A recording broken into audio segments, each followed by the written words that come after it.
निराकार जय हो संत परम. The miracle of faith is not just that.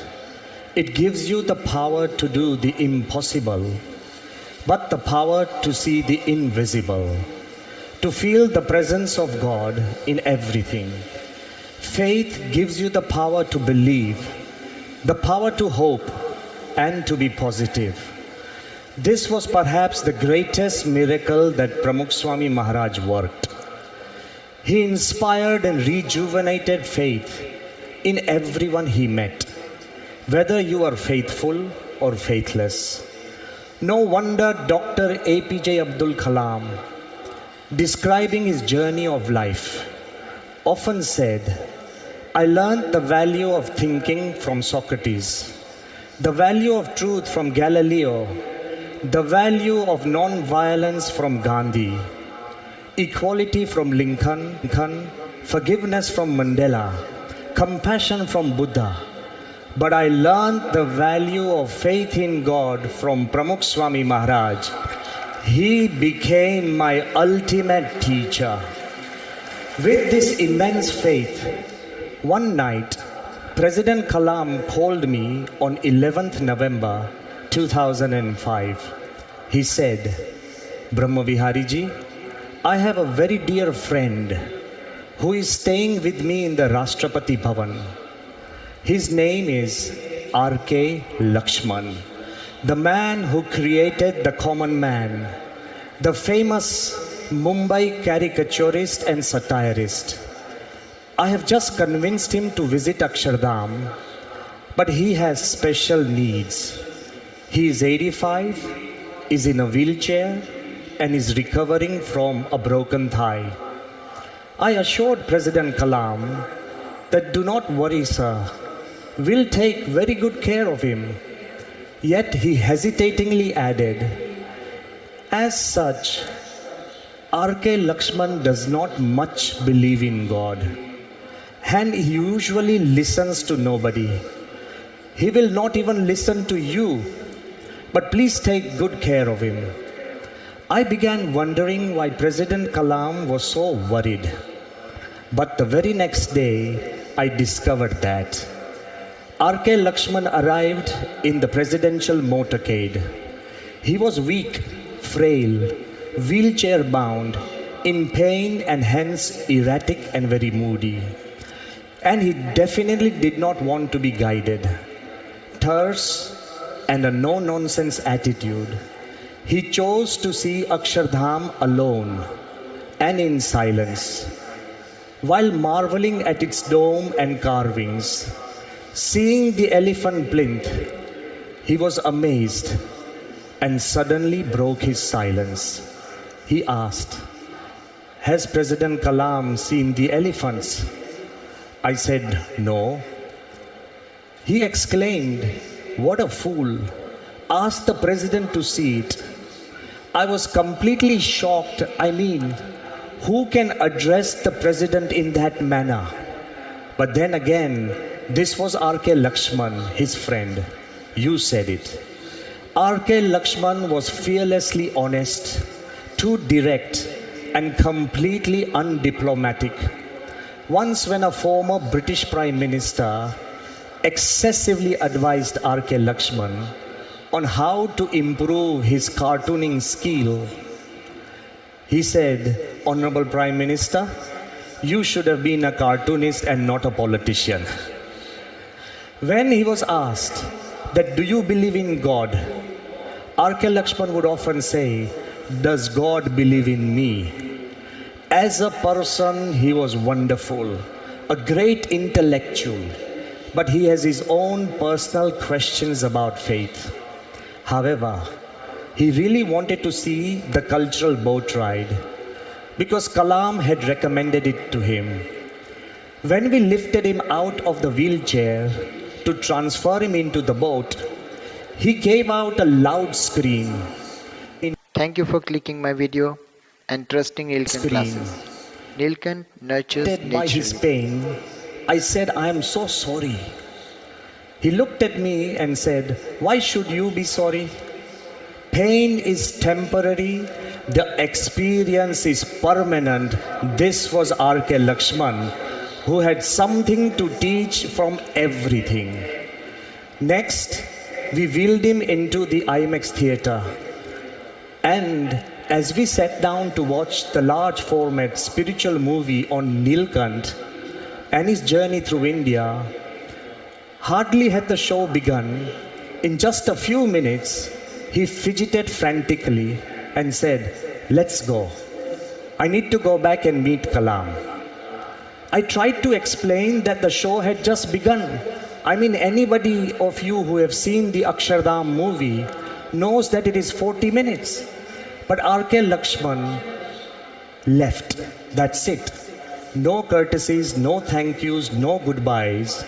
He left without a word or a smile. That is when I realized why President Kalam was so concerned. However, next morning, the bigger surprise came. President Kalam once again phoned and said, "Swamiji, R.K. Laxman wants to come back to Akshardham again. He hardly visits a place twice. But yesterday, whole night, the images of Nilkant Varni kept appearing in his dreams. So he wants to finish the movie exactly from where he left it." Now I was worried. How do you begin a film midway, not before or after? But anyways, the cars arrived. We wheeled him back into the theater. He saw the entire movie. He was so happy, so delighted, that I ventured and asked him, I said, "Mr. Laxman, would you want to meet Pramukh Swamiji?" Perhaps that was the biggest blunder I made on that day. When I asked him that, "Would you want to see Pramukh Swamiji?" he asked, "Why? Who's he?" Embarrassed, I replied that he is our spiritual leader. He is the creator of Akshardham. Once again he said, "So what? Why should I see him?" Instantly I felt terribly embarrassed and regretted that I had asked. Then suddenly out of the blue he said, "That has President Kalam met him?" I said, "Yes, President Kalam has met him several times." He suddenly exclaimed and changed his mind. He said, "Okay, let's go." Now I was the one who was really scared. I mean, how do you take a person who doesn't believe in God, who doesn't believe in religion, who has never met sadhus, and what would happen when he comes and sees Pramukh Swami? But when we wheeled R.K. Laxman into Swami Shri's room, wait for this. When we wheeled R.K. Laxman into Swami Shri's room, Swamiji was reading some letters and two saints were sitting next to him. There was a beautiful golden light around him. Pramukh Swami did not know who R.K. Laxman was. So he was wondering about the name of R.K. Laxman.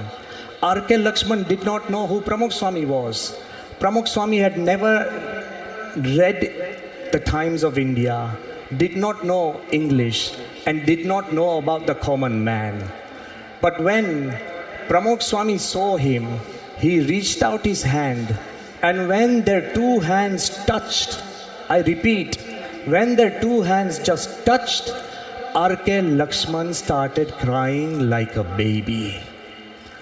To my shock and surprise, a man who must have brought tears to many, he started crying like a baby, just wouldn't stop, could not stop. And slowly, taking his breath back and clenching his own throat, he said, "There is a flood of peace. There is a flood of peace coming from Pramukh Swami. All my life I have begun my day by criticism and ended it by criticism. I have found faults and something to criticize in everyone. But today is my first day that there is nothing to criticize in my life. My perspective of my life has changed. On his way out, R.K. Lakshman once again asked me that what was the name of that Swami? I said, Pramukh Swami. He said, I must repeat it 5 times, Pramukh Swami, Pramukh Swami, Pramukh Swami, Pramukh Swami. I am going to go back and tell President Kalam that I met the finest person on this earth. The man who was refusing to meet. And once again, being R.K. Lakshman, it's right that we remember him in Mumbai. Once again, being R.K. Lakshman, he turned to me and he said, Swamiji, was I really crying? I said, I'm afraid so.